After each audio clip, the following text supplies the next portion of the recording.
Hi guys, my name is Alana and welcome back to my YouTube channel. Here we discuss all things fashion, luxury, and handbags. So if those are things that are interesting to you, then I hope you would do me the favor of hitting the subscribe button down below and joining the community that we are building here.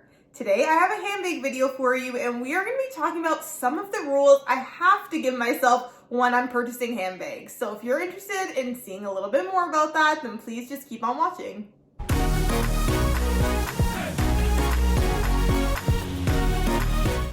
Let's get into some of these handbag rules. And before starting, I do want to mention that I was tagged to do this video by my friend here on YouTube, Deandra. So of course I will link her video down below for you guys. You should definitely check it out. She had a really great list of rules that she uses to help make sure she has a curated collection of bags that she actually intends to use. And now, getting into my list, I do want to mention also that my rules, of course, are going to be very specific to me, my likes, and my collection. Not all of them are going to be rules that you have as well. However, if there are any rules that you have on your list as well as I have on my list, then please let me know because I am curious to hear how different people take their approach to purchasing handbags.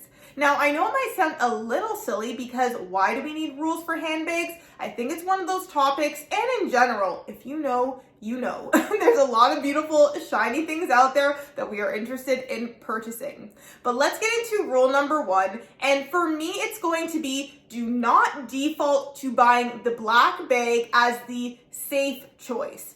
Now, as you can see, I put out some pieces here, and this is, I feel, very representative of my handbag collection in the sense that a lot of my handbags are not black. And that is because, not that I don't appreciate a black handbag, but that is just personally not what I am drawn to. In general, I feel I wear brighter colors and I tend to go more to beiges when I'm looking for a neutral color. So black is of course beautiful, goes with everything, but it's just not my personal taste. So I'm actually gonna show you guys the one bag that I do have here in black and black and gold hardware, and I love this combination. I think this is so classy. I love it, no regrets. However, because I have this bag, I also feel even more so I don't really need to be purchasing more black handbags. I am someone who is drawn to color, so for example, this blue bag here just spoke to me as soon as I saw it. This By the Pool collection piece down here in the pink, there's nothing more to say about that, I feel.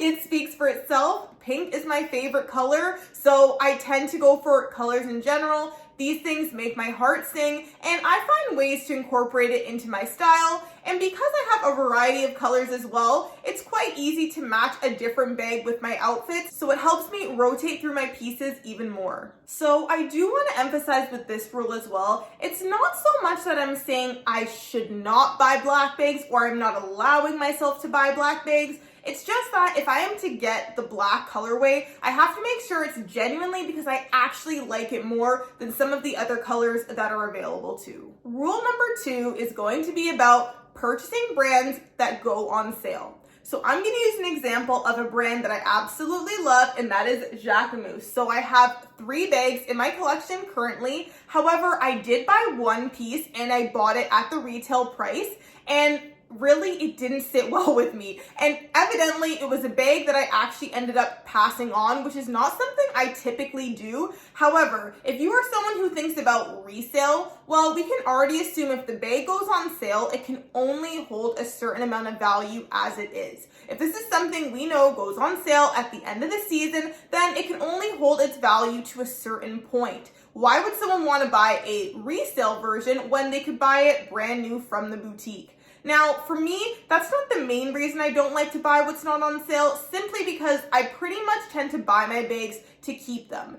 Typically, I give it a lot of thought, so I don't have much regret. However, it hurts me to know that I'm going to buy a bag at full price and then just to see a couple months down the line that it goes on sale. Now, don't get me wrong, I know some things sell out, they can be really hot. That's a little bit different. However, I tend to like to give myself that extra time to think it over. If I know it goes on sale, then I will just wait patiently. And the 3 Jacquemus bags that I have in my collection now are all pieces that I got on sale, and I'm very happy with those pieces. I'm actually thinking about adding another one of these Bambino long bags to my collection as well. but I'm gonna wait for it to go on sale. I will not be buying this at full price because I know Jacquemus does have sales. Waiting for something to go on sale also does lead me on to my next rule as well.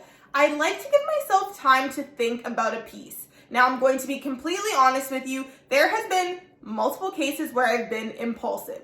But now, because I'm starting to have a pretty good foundation of handbags to choose from, I'm trying to be a little bit more selective about what's coming into my collection. I'm going to give you 2 examples here where I did not follow the rules, but thankfully it actually worked out well for me. Those are my 2 Louis Vuitton bags that I have here. So this one is my Easy Pouch on Strap from the By the Pool collection, and then next to that I have my Pochette Accessoire in the Damier Azur print, which I absolutely love. But these are pieces I jumped on. For my By the Pool collection drop, this dropped last summer in 2023. As soon as it hit the floor, I was at Louis Vuitton. I made sure I was there to get that bag because I did not want it to sell out. And with my Pochette Accessoire, I had been looking into the piece in general. Then I saw it pre-loved and I saw it was on sale for a good price. So I just jumped on it immediately. I knew it was something that I was interested in if I saw the right price and the right condition come up. So I jumped on it right away. So those are 2 success stories. Why is this something that is on my list and that I want to give myself time?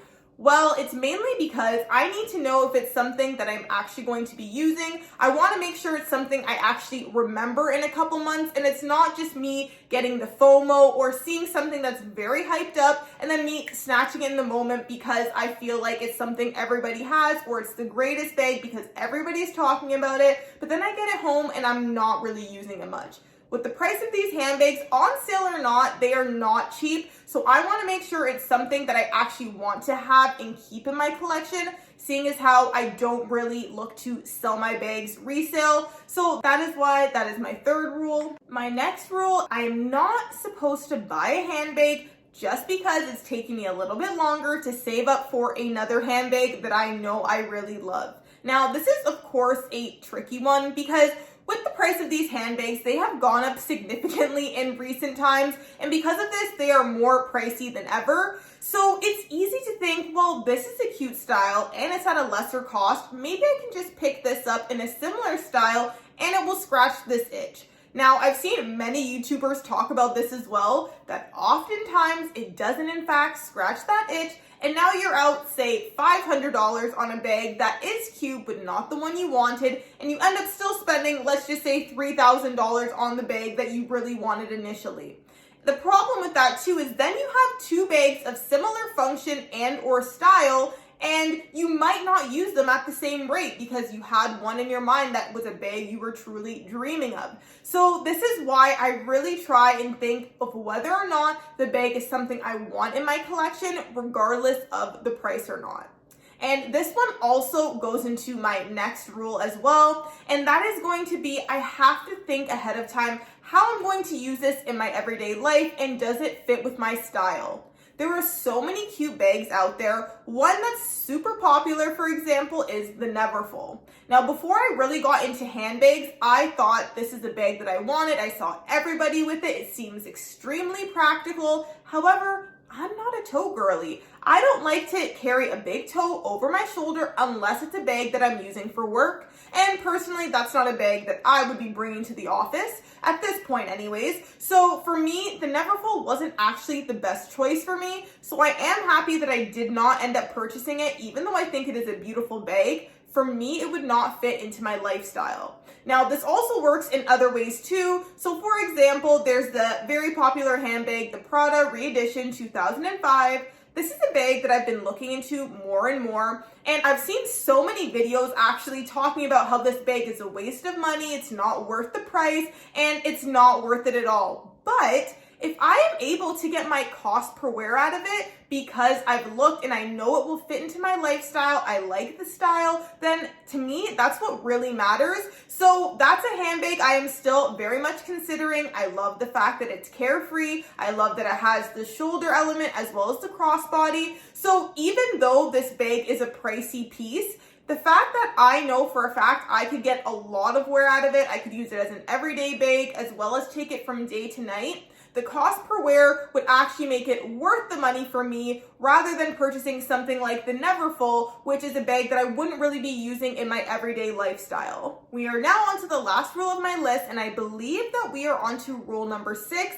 But before I get into that rule, please be sure to give this video a thumbs up if you are enjoying, as well as hit the subscribe button down below if you haven't already. I truly appreciate you guys coming back and watching another video, showing your support with comments and likes. So please be sure to join the community that we are building here, because I love talking to you guys down below in the comments. As I mentioned earlier also, I would love to hear your thoughts on what your handbag buying rules are. I really do like to see how people make their list for purchasing these handbags, because as I said, these are pricey items. Okay, moving right on into the last rule, and that is going to be, I need to do my research first. I am not going to look at a bag, fall in love, and buy it on the spot if I have not done my research. Now, the reason I feel like I have to have this rule is because I'm a content creator here on YouTube who makes videos on handbags, and there are plenty of other lovely creators who do the same. To me, because I come on here and talk to you guys about handbags, we look into pros and cons, it just does not make sense to do research before purchasing a bag. I need to know how it's going to work in my lifestyle, how is the durability, how is the price point? Is this something that goes on sale? Is it going to come out in additional colors? That is why I feel like I need to do my research. Now, it's lucky because I do enjoy watching other content on YouTube surrounding handbags too, of course. So there's so many great people making great content that is extremely helpful. And because of this, I don't want to make a mistake on a pricey bag like these ones that we love. So that is why rule number 6 is definitely one of my most important ones. We have now made it to the end of the video. Thank you so much for watching. I also want to give another thank you to Deandra for tagging me in this video. I really enjoyed breaking down my rules and thinking about some of the reasons why I purchase handbags and how I try to avoid purchasing handbags too. If you enjoyed the video, be sure to give it a thumbs up, and I will see you guys in the next video.